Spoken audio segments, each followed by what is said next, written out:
Senador Sérgio Moro, seja muito bem-vindo ao nosso escritório Curitiba. Hoje com mais uma edição da nosso Blitz Podcast Policymakers entre Brasil e Alemanha. Muito bem-vindo, senador. Ok, muito obrigado pelo convite, uma honra estar aqui presente e estou à disposição. First things first, né, como se diz nos Estados Unidos, abraço e lembranças do nosso amigo em comum, o Frederico Ventura Volny, que facilitou esse encontro. Perfeito, ele é um amigo e ele acabou nos convidando e propiciando uma bela viagem para a Alemanha no ano passado.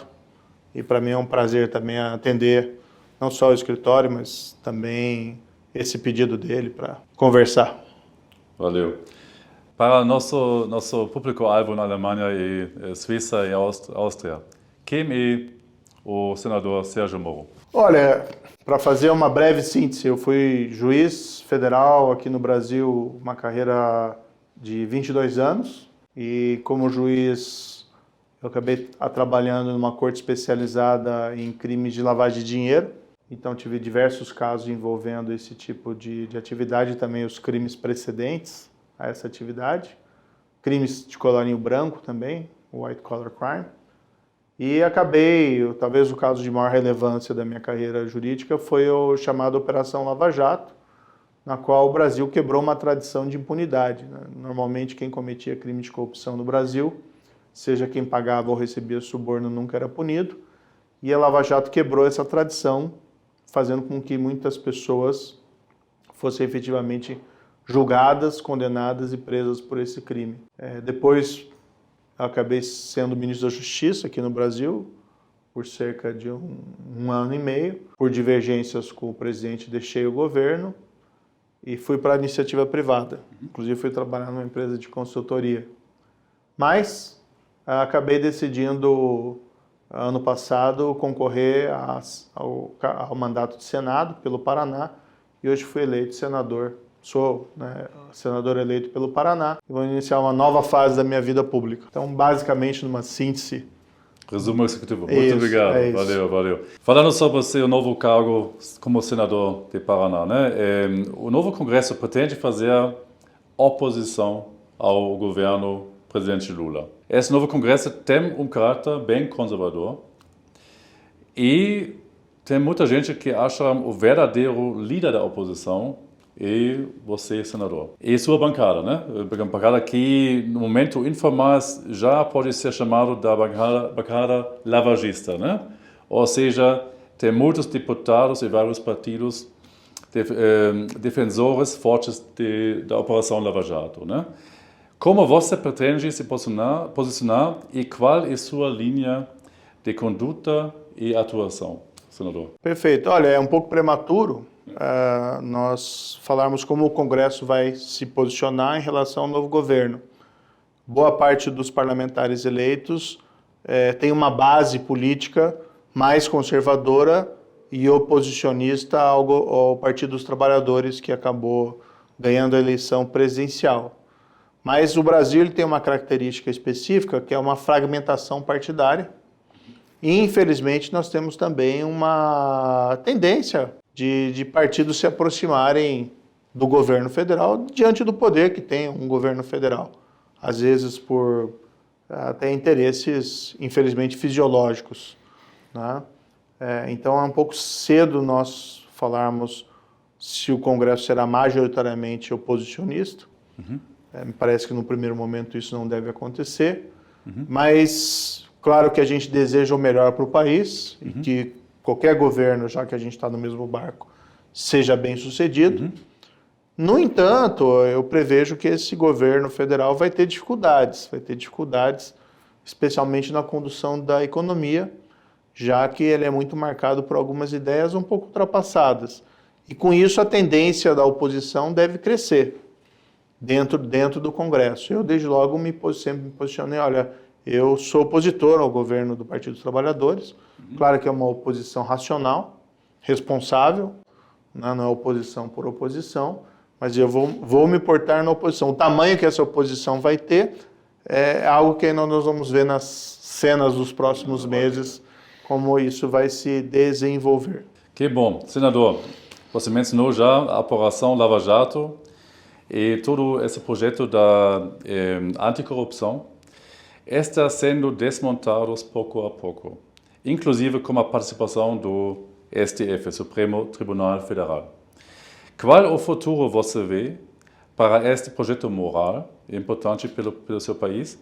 Quais são as chances de reverter o quadro, vamos dizer, e como você imagina que deveria ser a atuação do novo Congresso também no relacionamento com STF? Não, perfeito. Nós temos no Brasil uma tradição de impunidade, de crimes de colarinho branco, e incluindo aqui os crimes de corrupção das altas esferas. Essa tradição ela foi quebrada, principalmente num caso chamado Mensalão, julgado pelo próprio Supremo, e depois da Operação Lava Jato. E a gente tinha uma perspectiva de que as coisas iam mudar no Brasil. No entanto, acabou havendo uma certa reação e várias dessas conquistas, de fato, foram enfraquecidas. Hoje o combate à corrupção no Brasil está bastante enfraquecido. Mas o que a Lava Jato acabou nos ensinando é que não é um destino manifesto do Brasil ser um país corrupto. É possível você lutar contra a corrupção, desde que haja vontade institucional. O que tem que ser feito hoje no Congresso é, primeiro, o parlamentar tem uma voz ativa, presente, que é ouvida. Então tem que denunciar esses atrasos com veemência. 2, no espaço político que for possível, aprovar as reformas necessárias para que essa impunidade diminua, tanto no ponto de vista de punição dos malfeitos, mas também nos aspectos preventivos. O que é animador é que existe uma tendência internacional anticorrupção, é uma tendência, né, nessa linha, especialmente vindo também do mundo corporativo. As próprias empresas, muitas vezes, tomando a iniciativa delas implementarem reformas, somente através de compliance, né, para que elas evitem serem surpreendidas por escândalos de corrupção. E nós temos também algo que é bastante interessante, é um fenômeno mais recente, que é a jurisdição extraterritorial. Então, empresas que muitas vezes desse mundo globalizado têm um alcance das suas atividades de caráter internacional, empresas que muitas vezes têm suas ações negociadas em bolsas estrangeiras, como a Bolsa Norte-Americana, que acabam se submetendo não só às leis nacionais, mas também a leis de outros países, o que acaba fomentando eventualmente até jurisdição extraterritorial, obrigando que, pelo menos empresas de ponta de cada país, observem não só as regras locais, mas as regras internacionais.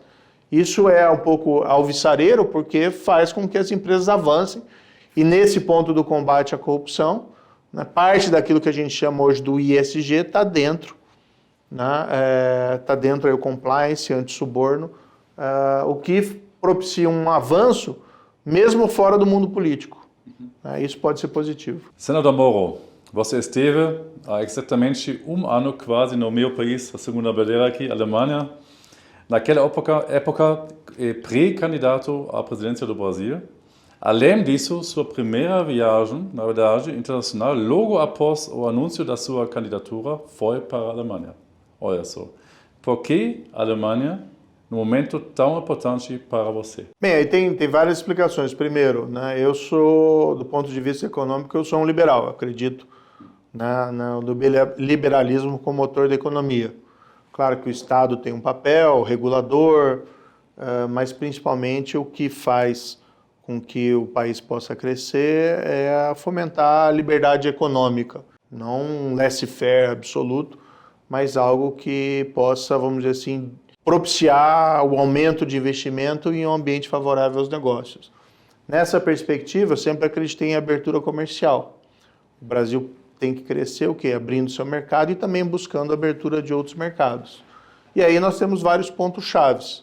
Temos a Europa, temos a Ásia, temos também os Estados Unidos, e na Europa um país central para isso é a Alemanha. Então nós optamos, durante essa pré-candidatura presidencial, para fazer algumas incursões no exterior, fomos também aos Estados Unidos, e na Europa optamos por ir para a Alemanha. O Brasil também tem conexões, vamos dizer assim, profundas com a Alemanha, não só do ponto de vista comercial, mas também nós tivemos uma imigração alemã bastante profunda. Eu, aliás, em parte sou descendente de alemão, né? A minha mãe, da parte da minha mãe, era a família Stark, Opa, nem sabe, para revelar logo lá. E a gente optou para a Alemanha, tivemos contatos com várias autoridades políticas lá e também representantes da sociedade civil para discutir qual que era a visão da Alemanha sobre o Brasil, qual que era a visão sobre o mundo. Falamos muito sobre o tratado entre a União Europeia e o Mercosul, da necessidade de destravar. E aí eu fazia sempre uma ponderação, olha, eu sei que a União Europeia primeiro tem a questão protecionista, como é natural, né, a gente quer abertura comercial, mas busca sempre algumas proteções para os nossos produtores, isso é um sentimento natural. Tem a questão protecionista. E 2, existe uma reclamação da União Europeia em relação à preservação ambiental do Brasil, né, que também é natural dentro de um mundo de preocupação com mudança climática. O que nós sempre ponderamos é que o aprofundamento das relações seria saudável para tanto para a União Europeia como para o Mercosul, e dentro desse processo essas arestas seriam com o tempo solucionadas. A gente tem uma expressão aqui no Brasil, com o andar da carruagem, as abóboras se ajeitam. Né? Então haveria essas acomodações. E acho que é essencialmente importante isso, principalmente num mundo atual em que se tinha, naquele momento, a guerra da Ucrânia, inclusive, e vamos dizer assim, certa clivagem entre países de regime democrático, e a observação que nós fazíamos é que era de interesse, a meu ver, do hemisfério ocidental se aproximar da América Latina, porque senão esse espaço é preenchido por outros países, nem sempre com as mesmas tendências. Nem sabia sobre a sua descendência alemã, hein? Pois é. Você fala um pouquinho a língua? Você sabe? Não, infelizmente não. Eu até durante a faculdade Guten Tag. Fiz uns 6 meses de alemão e basicamente aprendi alguns rudimentos, mas muito pouco. Tá bom. Vamos deixar isso. Nicht sprechen Deutsch. Durante essa viagem na Alemanha, você já mencionou que você encontrou muitos parlamentares, né, partidos diferentes, partidos representados no parlamento alemão. O que você ouviu deles que tenha te marcado ou tenha sido importante para entender as relações bilaterais entre Brasil e Alemanha? Quais foram as declarações, talvez incomuns, de todos esses políticos que você teve chance?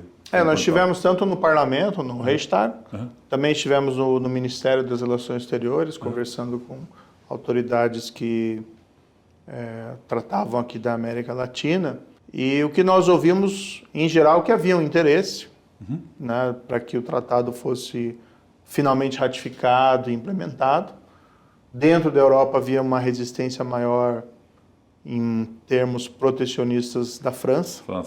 Por conta da agricultura. Né? Mas esse calcanhar de Aquiles do Brasil, que eram as reclamações quanto ao desmatamento da Amazônia. Particularmente entendo que é algo que o Brasil tem que enfrentar, diminuir. Agora, isso também não pode ser elevado como uma barreira absoluta, a meu ver, para a intensificação dessas relações. Porque, no fundo, esse desmatamento ele pode ser controlado, e não é algo, mas também não é algo assim tão fácil, porque a Amazônia, a região da floresta amazônica do Brasil, tem o tamanho da Europa. Então não é algo assim tão simples de ser resolvido. E o ideal é que, de alguma forma, o Brasil pudesse, nessa intensificação das relações, receber não vou dizer uma espécie de auxílio financeiro, mas pelo menos algo que se fala muito é uma regulação apropriada do mercado de crédito de carbono. E o Brasil poderia ser um beneficiário de uma regulação mundial desse mercado de crédito de carbono, já que o Brasil tem uma preservação, né, dos seus recursos naturais, das suas florestas, e acaba funcionando, vamos dizer, de alguma forma, impedir uma piora das condições climáticas aí do mundo pela preservação da floresta. Não no sentido de, olha, nós temos a floresta, é uma refém, se nós não formos ajudados, nós vamos destruir, não nesse sentido, mas no sentido de estabelecer parcerias mais produtivas entre o Brasil e a União Europeia, entre o Brasil, os Estados Unidos e o mundo, que não fossem num clima tenso. É importante que os países da União Europeia, próprios países do hemisfério ocidental redescubram a América Latina como um todo, para preencher um espaço que, de outra forma, se não for preenchido, vão ser preenchidos por relações com outros países. Então, as conversas foram um pouco nesse nível, nessa linha. Infelizmente, o que foi me colocado na ocasião é que as perspectivas de ratificação do tratado eram baixas, né? Em decorrência de divergências com o governo anterior. E também havia uma grande dúvida em relação ao atual governo que acabou vencendo, se essas perspectivas seriam positivas, já que esse atual governo é mais conhecido por uma visão protecionista e fechada da economia. Eu, particularmente, como senador, já disse, né, você opositor, e uma das ideias com as quais eu não concordo é essa. Eu acho que o Brasil ganha através de uma maior inserção dele nas cadeias produtivas mundiais, e isso exige a abertura do mercado no Brasil. Mas temos que ter a contrapartida da abertura do mercado aos nossos produtos lá fora. Vou trabalhar por isso dentro do Senado. Infelizmente também precisamos falar sobre esse tema que aconteceu 8 de janeiro em Brasília, né? O mundo inteiro observou o que aconteceu lá e que várias versões, né, são contadas dependendo do lado, óbvio, né? Há também muita gente, muitos empresários, na verdade, que acham que a verdadeira causa desse vandalismo é que eles chamam o populismo lulunaro, né? Essa esquerda-direita, essa polarização, vamos dizer, sim, né? Sim. Que agora explodiu, vamos. Qual é a sua visão? Olha, nós vivemos hoje um Brasil extremamente polarizado. A eleição foi muito disputada. E a margem de vitória do presidente Lula foi de cerca de 2 milhões de votos. Uma margem muito pequena, considerando o tamanho do eleitorado brasileiro. Essa polarização, às vezes até fomentada, né, por populistas, tanto da direita como da esquerda, e acaba isso sendo negativo para o país.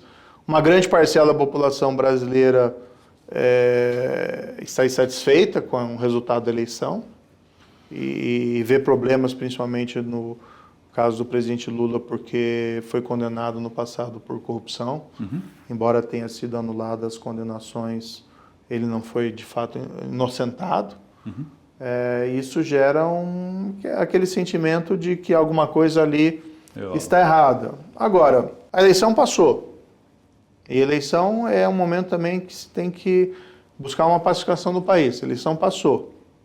Os insatisfeitos com o resultado da eleição, como até meu caso, têm que se posicionar numa oposição democrática. Eu repudio qualquer espécie de violência, né, ou qualquer espécie de solução extralegal. E houve esse momento em 8 de janeiro que talvez toda essa intensificação da polarização acabou resultando naqueles atos extremamente reprováveis da invasão do Congresso, do Supremo, e do próprio Planalto. Então, por mais que haja essa insatisfação de uma parcela grande da população, nada justifica esses atos de violência. Mas o que a gente tem que fazer como país agora, né? Tem que buscar a pacificação. Isso exige também, seria recomendável da parte, a meu ver, do governo eleito, um discurso mais voltado para o centro, né? Um discurso que compreenda que o mandato recebido, a eleição ganha, foi muito mais por conta da rejeição do outro candidato do que propriamente pelas virtudes do candidato vitorioso. Então, moderação, humildade seriam de todo recomendáveis para que o Brasil pudesse pacificar e a gente pudesse encontrar consensos em algumas matérias. Tem pontos, por exemplo, que o governo atual está falando, que a meu ver são positivos, uma reforma tributária. Dependendo de qual reforma tributária que seja colocado na mesa, é algo que particularmente sou a favor da simplificação do nosso sistema tributário. Mas existem outras pautas do Partido dos Trabalhadores que são anacrônicas, né? Que são pautas que muitas vezes remontam um período anterior à queda do Muro de Berlim, aquele protecionismo, ou uma visão de desenvolvimento econômico muito fundada no investimento público, que infelizmente é de baixa eficiência, e aqui no Brasil muito vulnerável a esquemas de desvio e de corrupção, que já foram utilizados no passado e não deram certo. Então há uma preocupação grande com o futuro da economia. Claro que a gente sempre deseja o melhor país e espera que a economia seja bem resolvida, mas há muito ceticismo em relação a isso. Não espero, porém, que esse episódio, por mais lamentável que ele tenha sido, ele não seja utilizado agora como um álibi para os eventuais fracassos desse governo. Agora é o momento da gente olhar para frente. Tudo bem remediar o que aconteceu, punir quem tem que ser punido, também pacificar no que for possível pacificar, né? Mas, do outro lado, a gente também tem que olhar para frente e não utilizar esse episódio das invasões como um álibi das coisas erradas que, eventualmente, o governo venha a fazer. Eu, independentemente dessa posição, independentemente de condenar essas invasões, vou continuar sendo oposição. Não vou mudar meu posicionamento político. Justo. Eu sei que você gosta de brincar computer games, né? O Pac-Man e tudo isso, né? Então vamos fazer um game. Eu vou falar uma palavra e a primeira coisa que vem na sua mente brilhante você pode falar ou não, tá? Perfeito. Presidente Lula. Uma palavra. Oposição. Bom. Ex-presidente Bolsonaro. Muitos erros cometidos. Ex-presidente Temer. Aprovou algumas reformas relevantes. Ex-presidente Fernando Henrique Cardoso. Ele foi um reformista. Aprovou também, controlou a hiperinflação com um plano eficiente do Plano Real. Tanto ele como o presidente Temer fizeram reformas relevantes, mas embora também tenha os seus aspectos que deixaram a desejar. Ministro Alexandre de Moraes. Olha, o ministro do Supremo Tribunal Federal, a gente respeita o Supremo Tribunal Federal, tem tomado decisões que têm gerado uma certa polêmica, num contexto bastante difícil hoje em dia do Brasil. Então, o que, a meu ver, tem que ser feito muito é diálogo, né, para a gente poder superar essa fase de dificuldades atual. Nosso grande amigo, senador astronauta Marcos Pontes. Eu trabalhei com ele no Ministério, ele era ministro da Ciência e Tecnologia, ministro da Justiça e Segurança. Tenho uma impressão dele muito positiva, mas nunca fui alguém muito próximo também a ele. A gente tinha alguma interconexão entre os nossos ministérios, mas não houve tempo também de ter uma relação mais aprofundada. Mercosul, ou Mercosul, depende da língua. O Mercosul, ele é uma promessa não concretizada. Houve uma tentativa aí de criação de um bloco, como se foi na União Europeia, mas os passos necessários para se fazer um modelo similar à União Europeia não foram tomados, talvez diante de um pouco da estabilidade política e econômica da América Latina. Então, uma promessa ainda a ser realizada para o futuro. Brasil.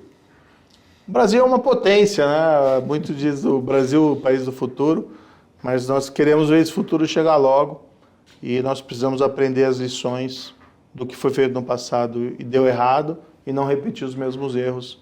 Infelizmente, isso não tem acontecido. Curitiba. Curitiba é uma belíssima cidade, né? Então, a minha sugestão a todos os que assistirem esse vídeo para visitarem Curitiba, uma belíssima e organizada cidade, e investirem aqui no Brasil e particularmente no Paraná. Alemanha. Um país, né, o dínamo da economia da União Europeia, um dos países mais desenvolvidos do mundo, um país que viveu muitas dores profundas, né, muito mais profundas do que aqui do Brasil, mas conseguiu sempre se superar com esse espírito alemão de eficiência. E hoje é uma democracia aberta, dinâmica, de todo elogiável. USA, United States of America. Os Estados Unidos é essa grande potência mundial, né, fonte ainda dos inventos, das mudanças que alteram o mundo. China. É a grande potência aí que surgiu nos últimos 30 anos. Um país que, pelo tamanho da sua população, pelo tamanho das suas dimensões geográficas, era para ter um papel de destaque há muito tempo, mas acabou sendo, vamos dizer assim, passando apagado por boa parte do século XX, e agora recuperou o seu papel no mundo, uma potência econômica. Acho que, como todo mundo, o que, no entanto, sempre se deseja é um pouco mais de abertura política. mas da potência econômica e da admiração cultural que nós temos em relação à China, isso é inegável, né? Por fim, família. A minha família tem um grande apreço aí pela minha família, ela é fundamental para a definição de quem eu sou, sempre me apoiou nas minhas iniciativas. E no fundo é o nosso porto seguro, né? O que nos dá estabilidade e o que nos faz a gente ir adiante. É isso. Tá, muito obrigado. Ótimo, muito bom. Eu agradeço. Agradeço pela bom. entrevista. É um prazer. Blitz. Essa foi a nossa última eleição, né? Como senador. Um abraço, muito obrigado pela atenção.